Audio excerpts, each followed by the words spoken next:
Rumble has touted itself as the free speech alternative to YouTube, and yet for some reason it seems like their CEO seems to have some hangups with allowing certain amounts of political speech. And of course, these always get targeted towards the right, just like every other platform.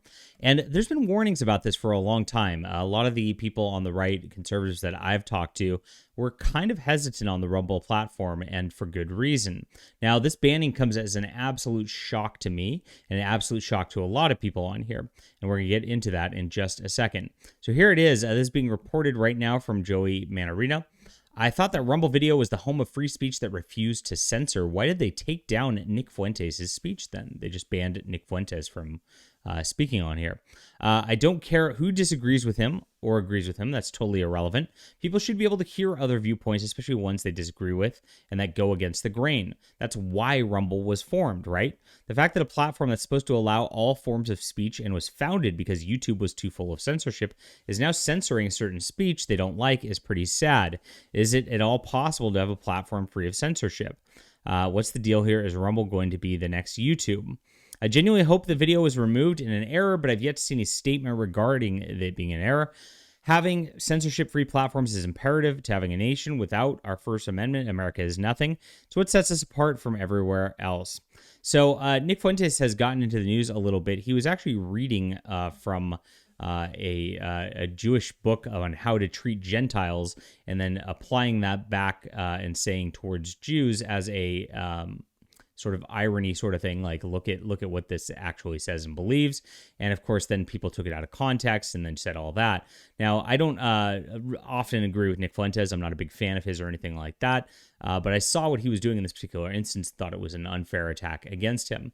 So as soon as that happens, Fuentes is getting banned from Rumble. This is a problem because Rumble is supposed to be the place that if we get banned from here for political speech, because YouTube does do this, and they do it on actually pretty normie level things like the vaccine or January the 6th or the election in 2020. But I hear you can talk about the election in 2020 and say it was a fraud these days without getting into too much trouble because they want to interfere with the next election. And so Rumble is like this spot we're supposed to be able to congregate and be able to actually speak our minds and say what we actually think about these topics without our corporate overlords trying to tell us what's good for us. And of course, now this is already happening over here where there's these bannings. Another site, Odyssey, was actually trying to do the same thing, but I've heard of bannings over there that are very similar. So what gives? It seems like these are not applied equally to people. There's rules that are unclear everywhere, and that random targets get hit. And it seems like Nick Fuentes is one of those targets that everybody loves to hit. I mean, he was put on a no-fly list for a time.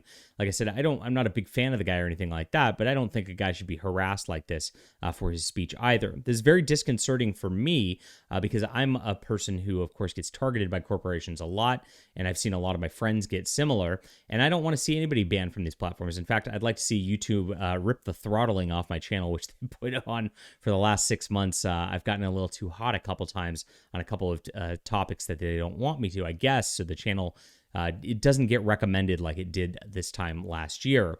It happens to a lot of channels like this once we hit a certain size. And so Rumble seemed to be like the place we were going to be able to go. I've got a Rumble channel over there, and actually all my videos get mirrored over there. At the same time, though, I haven't gotten much traction because I don't really cover direct politics, and that seems to be all that is popular over there.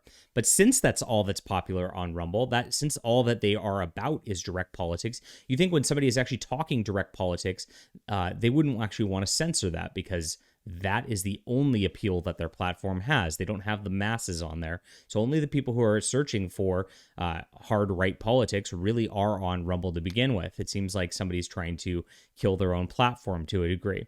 But this happens in conservative circles too.